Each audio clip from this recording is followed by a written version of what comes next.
April ended up being a weird month of games for me. I had high hopes at the end of March that I would get enough time to finish at least something, but I guess the necessary amount of time never came, as I ended the month still partway through everything I'm playing. I did keep up with the story events and a certain smartphone experience for my favorite series that may have contributed even if my habits are better these days, and also the temptation to try things got the best of me, with one code offer I couldn't refuse and actual disappointment with a JRPG demo that was insightful, as it reminded me that the games I'm playing are ones I must enjoy. So whether I played slowly or not enough, I still feel like April kept me motivated to stick with everything I'm playing. So with that sentiment, let's get into the JRPGs I played in April.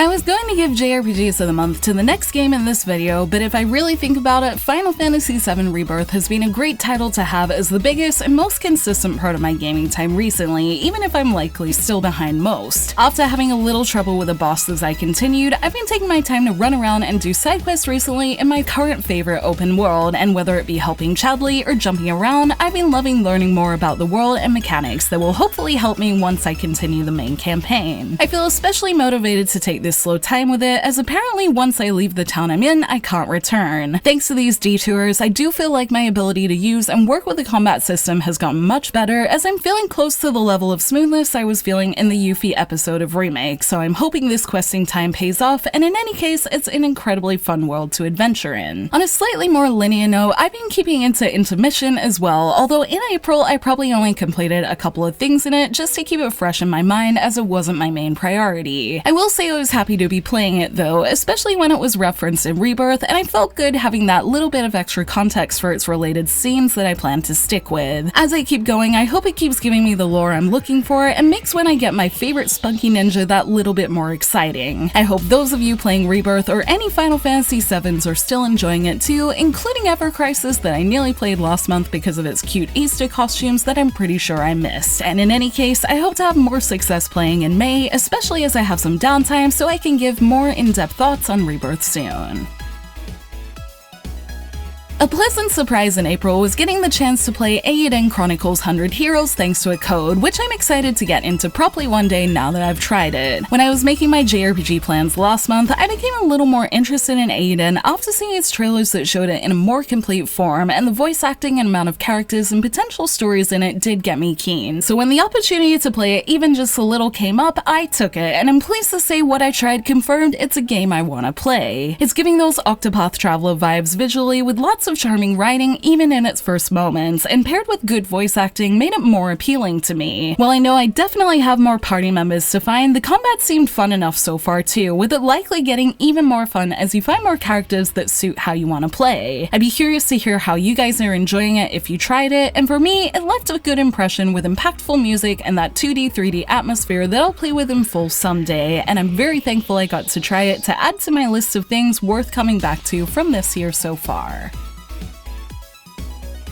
One thing that oddly double solidified that I enjoyed everything else I touched last month was my brief time with SaGa Emerald Beyond, another game that looked interesting when planning for April. For once though, getting my hands on it actually put me off, maybe because of my personal preferences or the quality of the game, but either way, it won't be something I'll likely come back to on my own terms. If you were to ask me why I didn't enjoy SaGa Emerald Beyond, at this point I'm not sure if it was just bad or just didn't suit me. I worked out why I wanted to play it initially, which was likely the fact it had an idol character, which the demo doesn't have you play with, but I was willing to be open-minded and just found myself not really vibing with any part of it. The writing didn't really feel charming to me, paired with a font I didn't like. The combat was better and I liked the visuals there, but then goes back to that unenjoyable writing and basic visuals that seem comic-inspired that I've liked in other games but didn't work for me here. So again, I think sometimes games just aren't for you, and this was one of the first things I've felt that with in a while. It's a small shame that this was my first intro to the SaGa series, as I know it's a historical JRPG, so I'll be keeping an open mind about previous entries, but I likely won't be trying Emerald Beyond again anytime soon. If anyone else is playing it, I'd be curious to hear your thoughts on it, positive or negative, especially if there are fans of the SaGa series who can say whether this one is at all like its legacy or appeals to fans of the series more. But for me, it's the end of my Emerald Beyond and SaGa journey for now, which is probably fine as I still have plenty of other things to get through.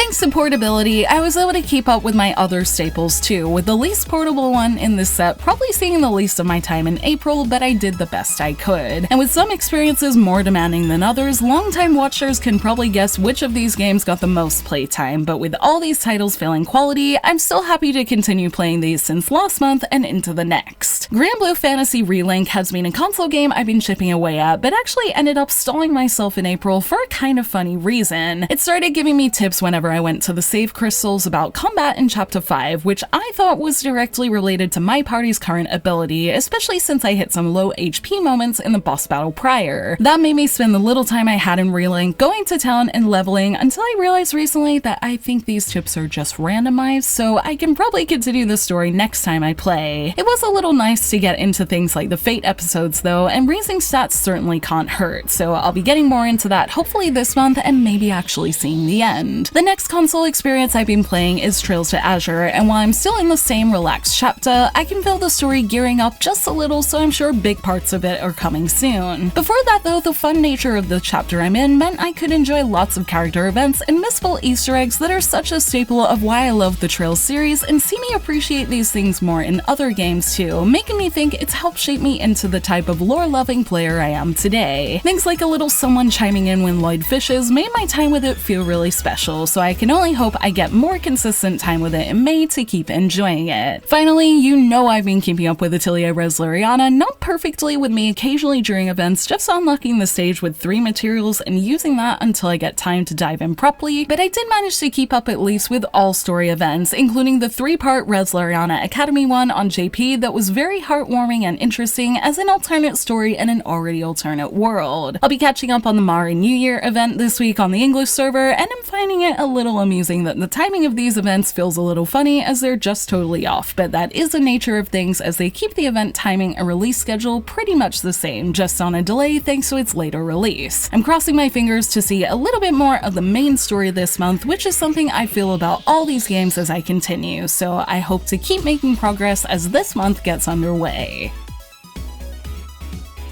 Clearly I'm still continuing with a bunch of games, but with a little time off at the moment, I'm hoping to make some extra progress. Aside from that, there are a couple of releases for the more colorful JRPG fan from the Neptunia series in May, and I'm hoping to dip my foot into at least one of them as they both appeal to me. Neptunia Game Maker R Evolution will come out May 14th and looks story and style-wise right up my alley. Then, a Hyperdimension Neptunia Rebirth triple pack for Switch will come out that may or may not be the more logical step in my Neptunia journey that I hope to try someday. In any case, it looks like Nep fans will have a good time in May, so I'll be curious to see how many of you guys will engage with this colorful series too. Otherwise, I hope to get at least one game in the bag in May, but more than that, and much more importantly, to keep enjoying the things I'm playing and the little things in them. I hope you all keep enjoying what you're playing too as we get ready to go hard and play fun things in another good month of playing JRPGs.